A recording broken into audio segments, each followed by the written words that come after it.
I understand. What a wouldn't. That's awesome. I understand. You are really, Did you really. bring photographs? But it, You on camera? Oh, look, there's your hand. Turn around and blow a kiss. You teachers of your father. Hello, people from Wesley Church in Dover, Delaware. Good to have you with us. Welcome all. I'm Truman Brooks, Senior Pastor here at the United Methodist Church of Westchester, and it is a joy to welcome Dr. Yamba here among us. He's here from the Democratic Republic of Congo. He is in charge of kind of mission relationships, right, between Congo and the rest of all the United Methodism, or just the United States. How does that work? Oh, and that's a live mic, so you can start talking into that. Okay. I'll just give you a little more background on Adolphe. He was chosen in 2009 to be the liaison between the partners here in USA and the partners that we work with in Congo. And so his title is mission coordinator, but he is also a medical doctor. And prior to that, he was a nurse and a director of nursing for where he was. So he can tell you a little bit more about himself. Oh, hello, my brother and sister. Okay, thank you very much. I just got from Bishop Lunge several hunks that come to you. He wants you to know that you are together in the United Methodist Church. Okay, my name is Adolphe Yamba. I'm a farmer nurse and a medical doctor. I'm close to mother and child health, and also I'm a surgeon. So I'm a full member of the United Methodist Church who are really, really stuck on helping my people in a different ways. I'm here in the United States of America specifically for describing different challenges that we have in Congo, so that my brother and sister here in the USA can somewhere intervene. I saw on the PowerPoint something very interesting when it was said that the hand that goes to need a help, something like this, need also a help. So between us, we give you our faith, so we're going to grow in Jesus Christ. And we need from you what we can have a strength that we can help doing God's work in our country that you know is a challenge in different ways. I know most of you know Congo very well. It's a country just in the middle of Africa. But since independence until now, Congo never had any peace with itself. The surrounding countries are in rebellion to us in a different ways. Then we never have any peace. Never had any peace.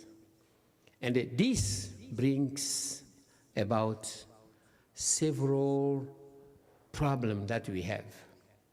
And I think Susie can present briefly the PowerPoint that can describe exactly what kind of a problem we have and what we can share, you and me, this afternoon. So we have a PowerPoint put together for you. I have to introduce myself. I'm Susie Kiefer. I'm the chairman of the board of the Congo Partnership. My first trip to Congo was in 2010. I've been back 17 times. So on my second trip in 2011, I met a small child who was part of the nutrition program where I was working. And I picked her up, and there was like this magical moment where she never wanted me to ever put her down. Her father passed away the following spring, and so she would be an orphan, and so my husband said, you need to bring her home. It wasn't quite that easy, and so I did just author a book that just came out on Sunday. It's called He Hoped I Would Come, and it is my story of Congo and adoption. And in the introduction, I tell you that I go from 17 years of mission work in the Appalachian Mountains, taking youth groups for 17 summers, to the equator, in the Congo, and I didn't know that God had a child and a mission waiting for me there. So once we adopted Miriam, and the story's here, but we ended up opening a second nutrition center in her honor called Miriam's Table. And so we now are feeding 350 more children at Miriam's Table. We're just about to celebrate our 10th anniversary. So anyway, what we're going to do tonight is talk about the Congo Partnership. And are you familiar with the Congo Partnership, anybody? No. Okay, so if you have any questions, please ask us. We'll stop and answer any questions. Don't feel like you're interrupting. So we will, right. So at the top of each of the slides, you're going to see, this is our first slide. It talks, gives you the encouragement of each other and give each other strength, build each other up, just as you're doing now from 1 Thessalonians. One of our major things in the Congo Partnership is to develop skills and leadership of the Congolese people. And we don't want you to get the idea that we're doing all the work for them, that we're the most important part of the partnership, because we're not. It's a hand-in-hand thing. And we learn more from them, I'm sure, than they ever learn from us. And it's been an amazing partnership to watch them be empowered to do more for themselves and to learn skills and things that they never knew were possible. So that's what we're trying to do. Yeah. So we'll go to the first slide and then you talk. Okay. Okay, slide. Oh, it is very interesting to hear that the partnership, by meaning, it is a very clear. Partnership is someone giving, and for another side, another person giving. So giving in joy means that we are together in Jesus Christ. You, American, brought us gospel on hand. And we brought to you faith to the gospel you brought us. So together, we make the same path, the same way to Jesus Christ in the way he was with us. So that is why, if you know that there are several challenges that we have in Congo, then you can know how Christian you are. I give you the chance of looking at this young man. This young man I like the word starving. I don't like to use the word hungry, but I like the word starving. It means that this guy, because of the war, because of whatever, this guy can spend 2 days not eating. Then, while others all over the world are eating perfectly. Then you can see this guy, thanks to your donation, this young boy and the others can have a chance of eating. After eating, they can go and dance. Susie, can you show them dancing? So this first picture on the left is the first day that we opened Miriam's Table. We had 65 children crying, scared, very hungry, starving, as he says. And now this is what we see. So if you click the slide, you'll get a video of the children. This is what we see when we come now.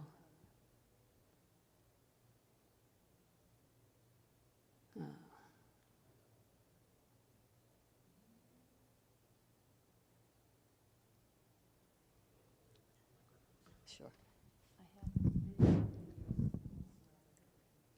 Okay. Well, he's using it without my computer, so I usually do it on the computer. Okay.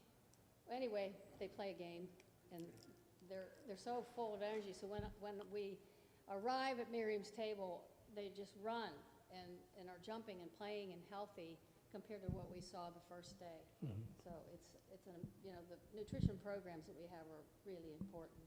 We have 2 of them. That's where I met Miriam at the first one, and then now we have this. Yes. Oh, okay. You can hear me? Oh, there it is. Oops, now I lost my screen. Oh, Okay. back. No way to try by moving the screen He's trying. Right. somewhere? He's up there. Trying. Okay. He's up there trying. Okay. Okay, we'll just go. It's okay now? Yeah.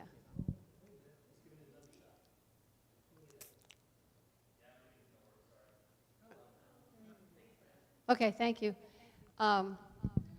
Okay, next slide then.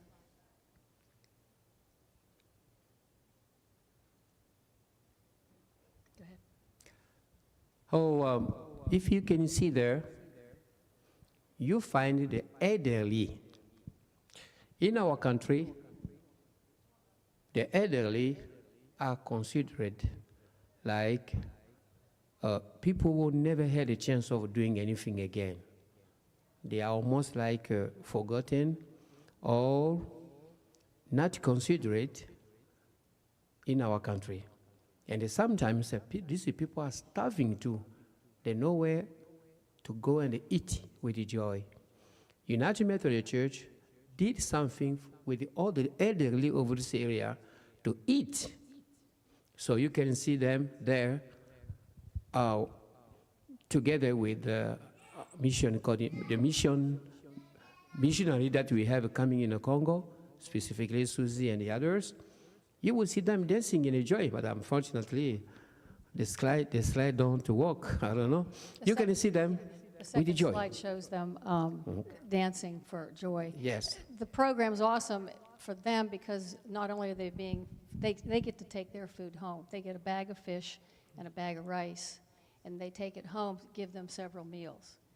But they love coming because it's a social time for them. And if they're ill and can't come, the director of that program, she's well aware of every person. Sometimes they'll send a grandchild or a child to get the food, and if they can't, then they deliver for them so that they're not without food. Yeah. Okay. And you can see whenever this person is among them, they can be sick, and they can be brought in the hospital, and it require fees that you can help to progress with them because most of them are dying, others coming in to join the program. Okay, next slide.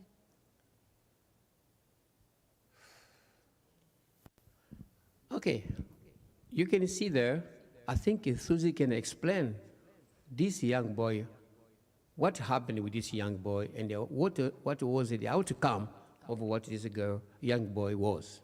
I met this young man in the hospital in Yamba, which is a village in the upcountry in St. Croix province, and he had typhoid fever, and he had just had a surgery because typhoid fever will eat holes in the intestine, and so he had to have a lot of his intestine removed. We were hoping and praying that he would make it. He lived for 3 more weeks and then he passed. And so his village had not fresh water. So other children were dying, other people were sick from that, and other waterborne diseases happened.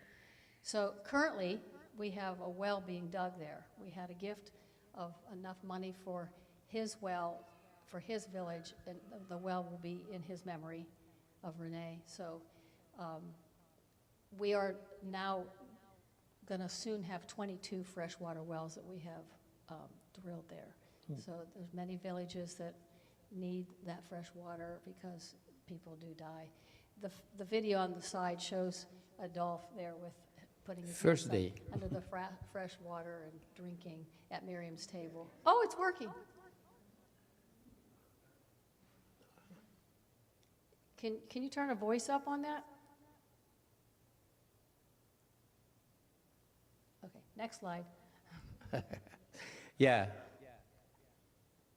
And with all the Oh, people of thank you. United Methodist, especially the board of administration of Miriam Table, we are very thankful for what you have done. Thank you very much. Thank you. Thank you.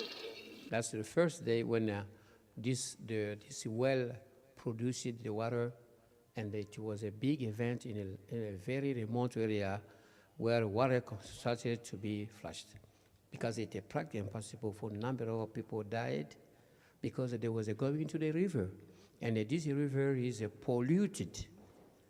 And figure out many days people were going there, and while they are drinking water, they have a diarrhea, they are vomiting, they have a typhoid, and since this well given no typhoid in this area again, because the education went in the way that you can't have any water to drink. Come to have a jerrycan of water where you can. But nowadays, good, thanks to you. Thank you very much. Next slide.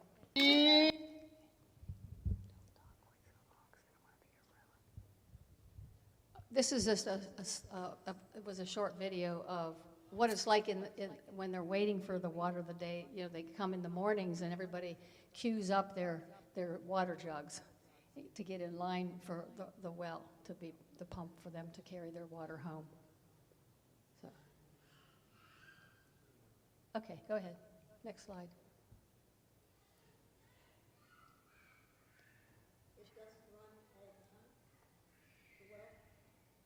Yes, but it's mostly busy in the morning, and then sometimes if the solar panels, if there's not enough sun, then the pump can't work. Because we have to have some of the wells have to be super deep, and you can't use a hand pump when they get to a certain number of feet, so you have to do it with solar panels and an electric pump. How many families does one well serve? You said a village, but how many? Thousands. Yeah. Yeah. And in that particular village where you saw the jugs, there are 3 wells. Yeah. So our next program is called the Children's Ministry. Yeah.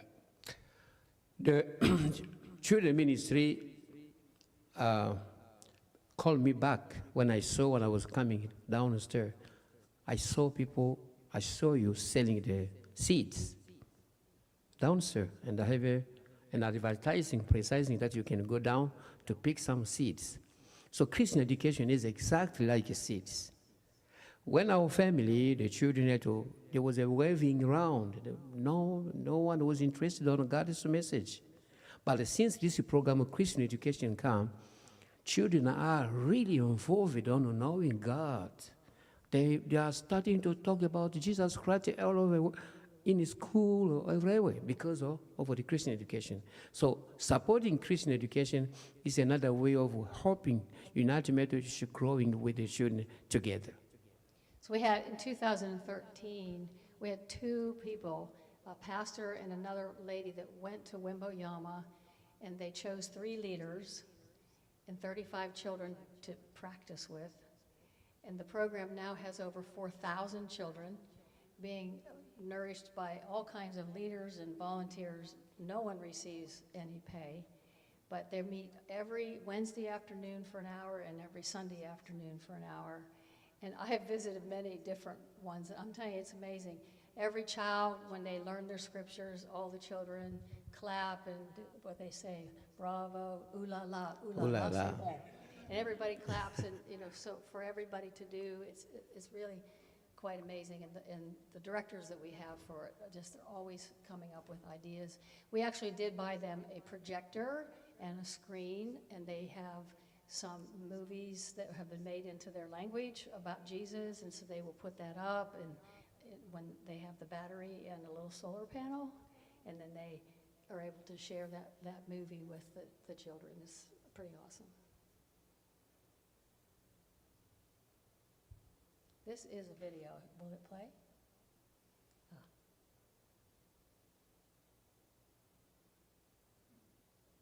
This showed children singing and doing all of the different scriptures, things like that. The main question that they are asking by themselves, where is Jesus? They said, Jesus in our heart. Where is Jesus? Jesus in our heart. So it's almost like, some other ask, Jesus in our heart, what way? They had been taught that we are together with Jesus Christ. That is why the singing was there, but it is already gone. Okay. This, the second one you can see is a farm. We have a livestock, we have a agricultural system, we have a different kind of things that helps the population to empower the population for the self-sustaining. They can have crops that can help them to sell, and then it can be part of them livestock, also eating, and a part of it can be brought to the market, can money, so they can support the children at the school in a different way. So agriculture is something very important that we have in our country. Yeah. Do farmers in DRC, do they practice gleaning? Do they allow people to glean on the edges of the property? Yes, they do that. But it requires some teaching for people can be empowered on doing better.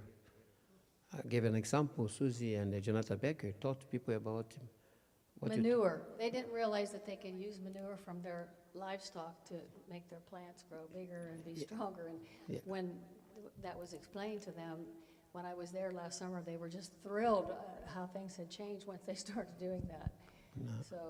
So manure become a local fertilization that is very good, but people never know. Yeah. Next slide. I think the next slide shows our, yeah, okay. Yes. Yeah. So there's our cattle. Yeah. Next slide. So this is, I would say, one of my favorite programs that we do. This is called the Mama Tola Social Program. This program is in Diangenga, and all those young women that you see there are wearing dresses that they designed themselves from the sewing program that they're a part of.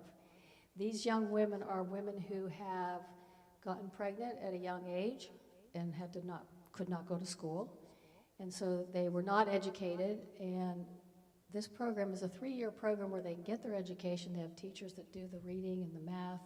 They take a budgeting class, a sewing class, cooking, family values, Christian family values, Family planning. family planning. Yeah, so one night it was pouring rain, and I was going to spend some time with them, so we all piled into this little room. And so just off the top of my head, I said, what can you tell me what this program has done to change your life? And one by one, the girls popped up, and every one of them had something different. So one was so happy for family planning because she already had 4 children, So, and the other was budgeting because she was spending too much money. That the little bit of money she had, she wasn't doing it properly, and so everybody had just a grand idea of what that program. And I was there for the graduation. That's what that picture is, and.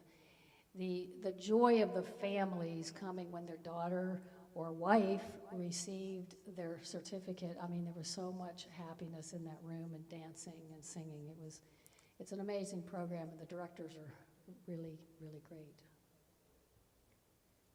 Next slide. This slide presents you the medical problem. And it's the projects. It is a what we spent. Yeah, exactly. That is, you can see this in a way that medical was before you United Methodist Church here in America, intervene so that this medical sound can be different. Slide. Now, I'm making a surgery of a very critical disease named hernia. Thanks to your participation, you see a good bed. You compare to the bed like it was before, and you compare now the way I'm dressed, the way I have everything that I have now, thanks to you. So the surgery is being practiced correctly because of you. Okay. Another program that we have, thanks to you, is ophthalmology. Ophthalmology, when I tell you about ophthalmology, the critical problem that we have in ophthalmology is cataract. Cataract is killing the eyes of many people. And I used to give an example of young men who got married in 16 years old, 17 years old. But a woman can be blind because of cataract. And when I come in at 60 years old, and we remove the cataract, and they start to ask who you are. I am your wife. Oh, I am your husband. Why? Before I never knew you, but we have children, but we never know that. You see, the cataract is a big problem that we have in our country because of climate condition that we have in our country. So helping family with removing this disease is a really challenging moment. And right now, thanks to you, we have a young medical doctor of 35 years old. He's in our university. He's being trained how to make surgery of eyes. I left him in Kinshasa, He's being trained. Soon he will be a medical doctor for eyes. So that is a thanks to you for your support. Can you do the next slide? He is currently a surgeon, but not an eye surgeon. So he is now being trained specifically. And he's in Kinshasa at the university to start the training. And then when he goes to do his internship, he'll go to Mujimai, where there is an amazing eye clinic there, started by Hungarians. Hungarians. They have all the equipment.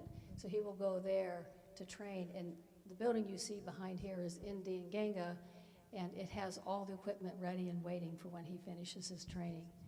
So it's quite a nice program. And currently we have nurses and stuff that have already been trained, and so they're not doing surgeries there, but they're taking care of a lot of other critical eye problems that they have, a lot of diseases and things that they can still care for. This is a special project also that we have, and these two little girls were born without the use of their legs. They're twins, and they could not use their legs. And if you look to the side of the small one in the back, you'll see a little block of wood as the handle, and that's how they would get around. They would take the block and then pull their bodies so that their legs. Our special project was that we found these bicycles. They could get them off the ground, and they use their hands to go. And so now when they're at the children's ministry or at school, they are able to be at the same level with the other kids. I have videos of them now in the children's ministry. Instead of just sitting down a ground with all the kids standing around them, they're able to, be up and doing the same things with everybody. They are thrilled, and their parents are thrilled. Oh, another program, very, very important. I forgot to tell you that I was born, grown up, come to Kinshasa, arriving in the USA, thanks to United Methodist Church. So my quarter of my life was in my village. So I can tell you precisely what life in a village is. Not life is in the USA. No. In our family, we can go to the forest, take the crops of the rice, and there you can come and start to pound the rice with your hand. So I don't know how long will be the pounding. So you have to wait until you will finish pounding. Then the mother can go to cook, and you can be fed around 5 p.m. You sleep and go tomorrow to school. Thanks to you, this proud program of a grinder make a kind of emotion to have rice quickly because of grinder. Can you show? Well, the video doesn't work.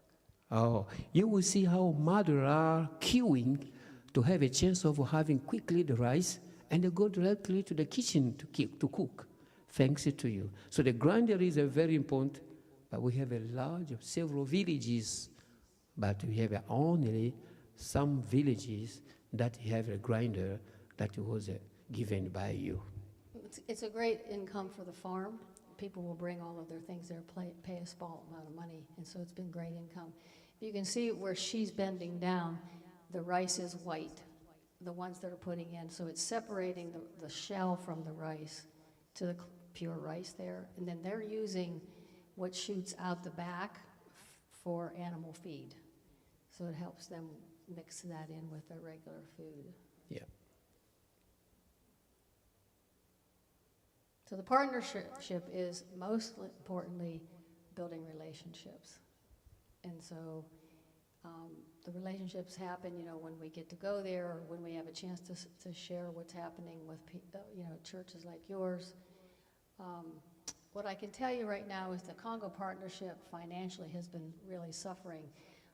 When COVID came, we were unable to go there.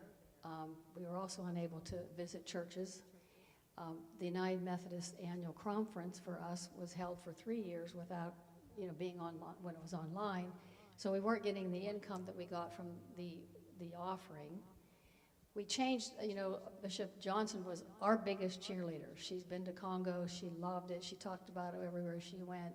And even when she retired, she asked for the monies to be donated in her honor to anybody that wanted to in her honor. We got like $10,000 for her.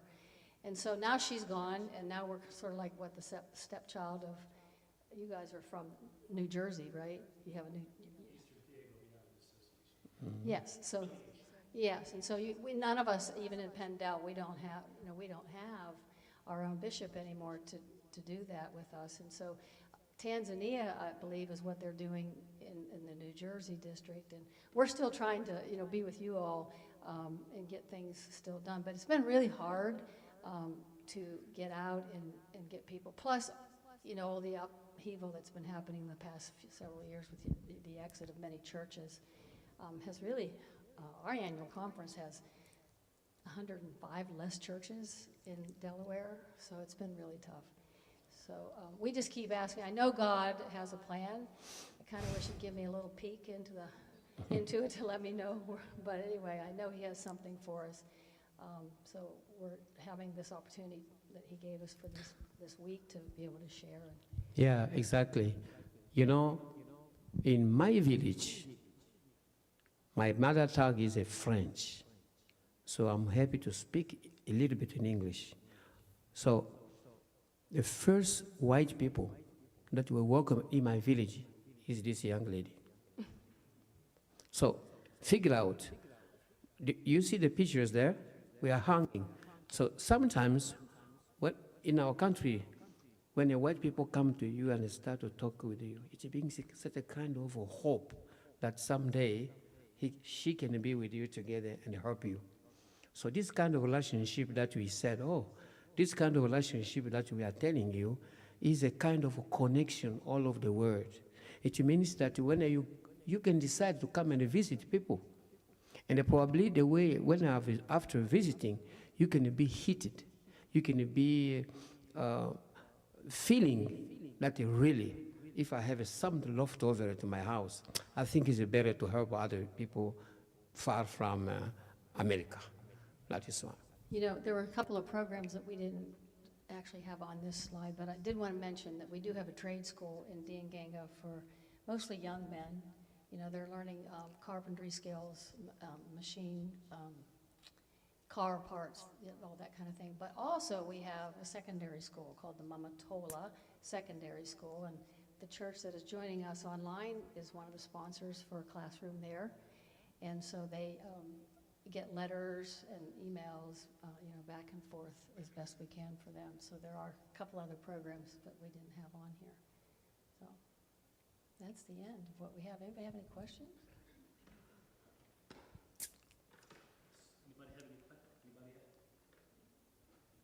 Brad's running over there. There we go. Thank you, Brad. Anybody have any questions? I know that when I used to visit Kenya, we would be pretty much the only white people that visited certain villages too, and the children's interaction was always interesting because they're fascinated but a little scared. Same thing in Ghana? Yeah, I talk about, actually in my book, I talk about that first time because, they wanted to be near you, but they weren't quite ready to touch you. Exactly. And babies would often cry. If the parent wanted me to hold them, they'd go, "Wah!" What's that white thing looking at me? But anyway, once I started going there, the children would start to chase the vehicle calling my name. They'd go, "Susie, Susie," and then by that time, we would be like one cluster, one big ball trying to get into to the feeding room, where we had the room where everybody got their food. It was just sort of like this big cloud. The soil over there is gray and very dusty, and we were just like pig pen going in from from Charlie Brown. The dust was rolling, and everybody's in one big pile. But yeah, you're right. Yeah. Similar. Anybody else? The other thing that I remember most about Kenya was trying to take a picture. If I tried to take a picture with just the two of you, that would never be, there'd be 100 other people behind. Everybody jumps in. Congolese people don't like to smile in their pictures. They kind of look like that farmer picture. So I'm always saying, "Sika, Sika," trying to get them to smile. But then they got so that they wanted to know, because since they don't really have mirrors or cameras, they'll always do something goofy in the picture so they can pick themselves out. I'll tell you one more story and then I'll let you go. But remember the first time in 2011, we had taken a lot of pictures of the children, and so I had brought a projector for him to use at the college when he was teaching. So we got a generator hooked up in Paso where the children were being fed, and we had taken their pictures all week, and we used his projector. And of course, they'd never seen themselves on a big screen, and it was the most fun time, all this hooting and hollering, and they'd see themselves or their friends, and they were just giggling. It was just so much fun. Oh, neat. Really fun. Other questions? And a different kind of a play that you do here in Congo, Susie brought them, and now on, this kind of a play are continually enjoying children in the Miriam table or Mpasa. For example, duck goose, and so on. All these, So, libata. and then we change in our mother tongue, so, libata, Which is means really chicken duck. chicken. They don't have a word for goose because they don't have them. Yeah. You gotta just no go chicken geese. duck. Yeah, but goose is almost like duck, and chicken is a chicken. So that is why. When So we went to people, your village, there was different words. What were they for that one? Duwata. diwata in mother tongue. Yeah. Yeah. What was the chicken part? Chicken is cocoa. Coco Duwata. Oh, wow. Lady And in you the can village. play. You go. That was we had this children's ministry in his village where he grew up, Yeah. and there was hundreds of children in this program. But after they did their presentation, we took them out and we had them separate girls and boys doing this duck goose game. And the girls gave up after a while because they just felt like the boys were having more fun and they wanted to watch. But then it was like the whole village was watching this game and everybody hooting and hollering. And we had this one older guy that wanted to get in on it, remember? Yeah. And he stooped down and we went through Coco and the guy hit Duwata and the two of them shot off. Yeah. He even Yeah. went through the middle of the circle to try to get through. But I mean, it's just the fellowship time is just so precious and so exciting. That's neat. Other questions? So how old is Miriam now? Oh, she's 15. Oh, When we got her home, 15. When we got her home, she was 4 and a half. I met her when she was 2, and by the time her father died, she had just turned 3. She is quite the equestrian now. We'll take him to the airport on Friday, and then we'll head over for a competition for her. But yeah, she's And then- doing well. The She's Miriam. 5'8". Yeah. Yes. It's just my age, my tall. One thing that I can tell you is God has a plan for everybody. And that someone by himself can consider what God is to him or to her so he can make a plan. Miriam by is the way you are going to read on the book. When she was on the leg of Susie, and Susie decided to bring me, the young lady, to my house so she can be to my house until she can make a decision of adopting her. So we have almost 8 months to my house before she come to USA. But she had 2 sons just in this age. She said, "Aloko takana se atomboli likolo e, aloko takana se atomboli likolo." And people were asking, "What is it?" He said, "Jesus can take you from ground and stood you up." So what do why can he have this idealist? And another song was, "Jesu azaliawa, Yesu azaliawa, Yesu azaliawa nabiso, Yesu." It's almost saying, Jesus is with us, Jesus is with us. So the day Miriam Tabo left Congo, everybody cried. Because we found that she really discovered a new life by the plan she did by himself, by God. Amen. Yeah, his family they kept her the last 7 months. So, because he had a computer through the Congo Partnership and we could Skype now and again. Yeah. When it Wow. worked. Okay. So, no question? Yeah. Do you have any more copies of your book with you, if anybody wanted to purchase one? I don't, I'm sorry. Oh, okay. It is, it's on Amazon. Okay, so go on Amazon, and what's the name of the book again? He hoped I would come. Do you want me to tell you why it's that title? I'll tell you. When I told my husband that, Miriam's father had passed, she had become an orphan, and he said, let's bring her home. And then and Adolphe had lived at our house for 7 weeks just prior to his death. And him and my husband got to be really good friends. So when I got over there, I said to Adolphe, you'll never guess what Ed said. He said, we should adopt her. And he told me it was possible through the United Methodist pastor that was working there in Congo with a woman here in the state of Washington. She was an attorney. And so I called Ed and I said, were you serious about bringing her home? And he said, absolutely. He said, it's biblical that, orphans are to be cared for. And so while I was there, we were ready to start the process. So I talked to the lady in Washington. She said, let's get you started while you're in country. And but Adolphe said the first thing we would need to do would be talk to a male or males of her father's side of the family to make the final decision for her. And so he put the word out, and the very next day we were in having a meeting. We were buying a piece of land for the pediatric center. And I came out, and there were 3 men sitting on a bench. And they said that they were there, they were Miriam's family, and they came to see me. So we went back in, and while we were being introduced and everything, and Adolphe was doing all the interpreting, one of the uncles said, we've been waiting for you. And of course I was puzzled what that really meant, and he said that before Mary's father passed, he hoped you would come because he wanted you to have her.